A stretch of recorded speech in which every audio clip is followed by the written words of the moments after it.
আমি একটি কবিতা আবৃত্তি করছি। সেটা আমার প্রিয় বন্ধু সালাউদ্দিনের পক্ষ থেকে। সে তার প্রিয় মানুষকে এটা দেওয়ার জন্য লিখেছিল, কিন্তু এটা আমি নিয়ে নিয়েছি আপনাদের শোনানোর জন্য।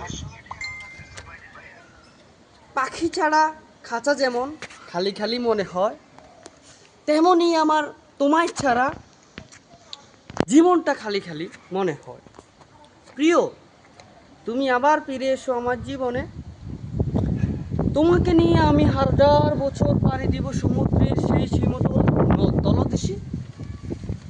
এটি তোমার সালাউদ্দিন, তোমায় ভালোবাসি প্রিয়। তুমি যদি আমাকে আবারও রিজেক্ট করো, আমি তোমার পিছে আবারও যাব। তবুও আমাকে একদিন তুমি গ্রহণ করতেই হবে প্রিয়।